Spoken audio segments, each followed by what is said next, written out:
Lepo pozdravljeni še z enega javljanja s Kranjskega vrha in danes imava zelo zanimivo temo.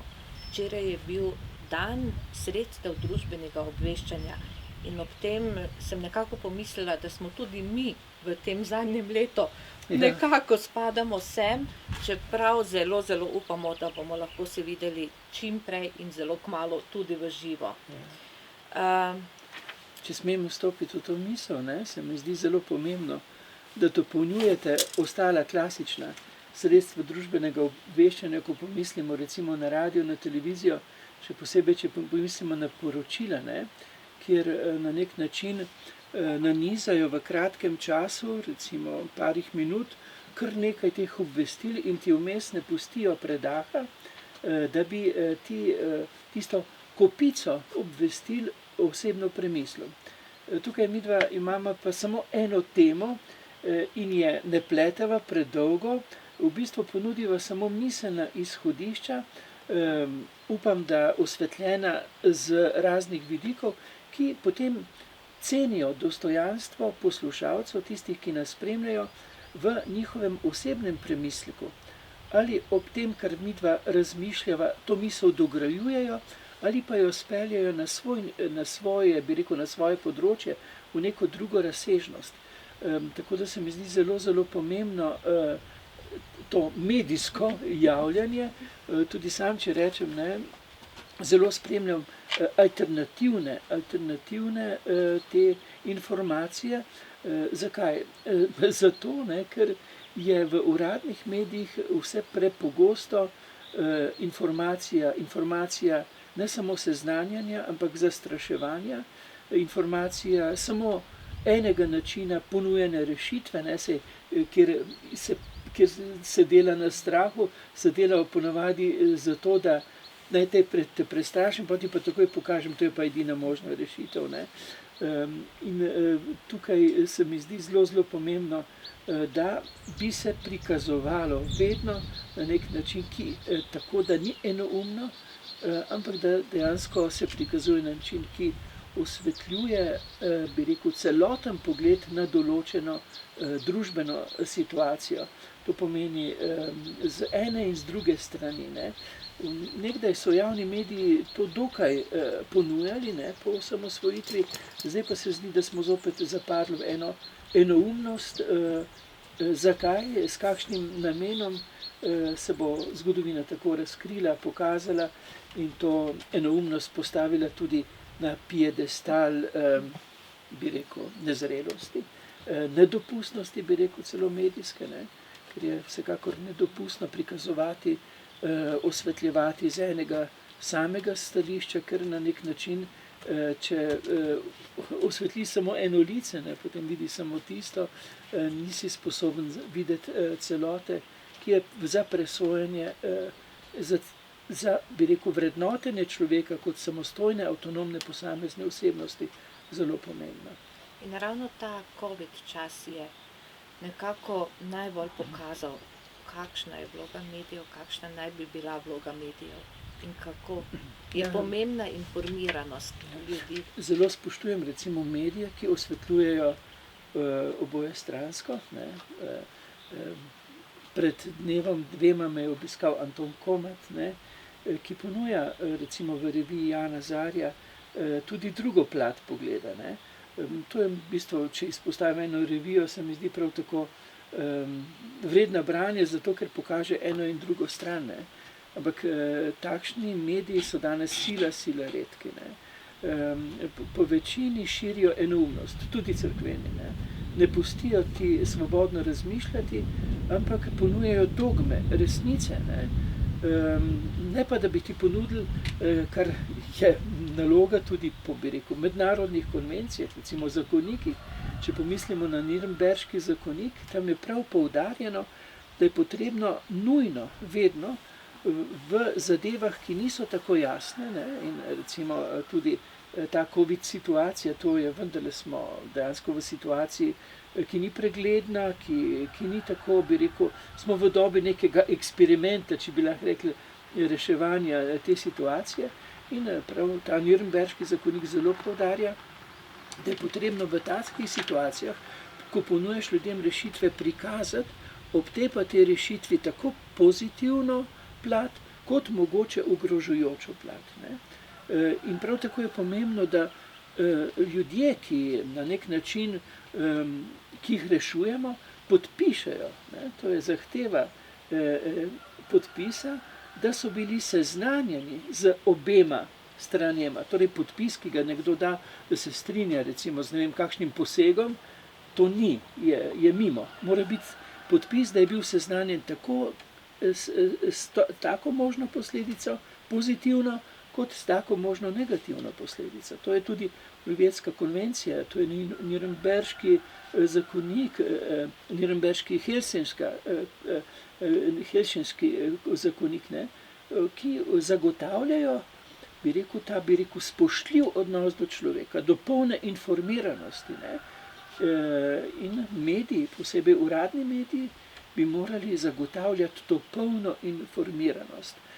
Vsaka pandemija zastraševanja in ponujanja edinih možnih rešitev je seveda nedopustna in bo zgodovinsko tudi presojena kot nekaj, kar se ne bi smelo dogajati. In potem prideva počasi do različnih medijev. Tudi do tega, da je tista slaba, najslabša novica vedno najbolj udarna novica. Ampak po drugi strani sem se pa zdaj spomnila na Manco Košir, ki je že zdavnaj govorila o tem, da je potrebna vzgoja za medije. Ljudje morajo se naučiti, kako izbirati to, kar ti večkrat poudariš. Pomembno je izbirati dobro čtivo zase. Najprej bi se morali tega naučiti novinarji. In ko recimo se držati novinarske etike, ne? Ker ljudje smo izobraženi ali pa nismo izobraženi. Torej strokovnjaki, izučeni na področju medijev, so seznanjeni. In je potem vprašanje, ali se držijo etike svojega dela, ali pa dejansko zaradi izrednih razmer etika pade v vodo, ne. Nobene izredne razmere ne smejo odpraviti etičnih kodeksov. Kajti etični kodeksi so bili narejeni prav zaradi izrednih razmer, da takrat ne pride do zlorabe, ne. Seveda pa je zelo pomembno, da vsak človek ceni toliko samega sebe, da ve, kaj bo zaužil, ne. Recimo že, če tukaj je kavica, ne, to je dobra, odlična kavica, če bi mi kdo natočil, kaj zvem, kozarec neke godlje, bi seveda izbral dobro kavico, ne. Zakaj? Zato, ker se cenim. Ne? Ker vem, da to, kar zaužijem, mora biti v znamenju kvalitete. In prav tako je informacija, tisto, s čimer hranim svojo misel, je tisto, s čimer bom potem rastel v svojem razmišljanju, s čimer bom rastel tudi v medsebojni komunikaciji. Zame je grozljivo, če pridem k nekomu na kavico in mi takoj postreže z samim negativizmom, ne. Ne, jaz želim, ne, tudi če se omeni nekaj, kar je recimo zagonetno, da je sposoben tisti človek odpreti horizont razmišljanja v smeri rešitve. Ampak zdi se, da je za nekatere najhujše, če se ne zgodi nič hujšega, ne. In potem je to pacanje misli, razpoloženja bi rekel, v čisti godlji, ne. To je nedostojno. In žal je pogosto nedostojno tudi v naših poročanjih, ne, kajti na tem svetu se nam ne dogajajo samo negativne stvari, ne, ampak to mi je pravil kolega, ki dela v novinarstvu, da je nekdaj bilo, mislim, da na 6 negativnih novic je bila ena pozitivna.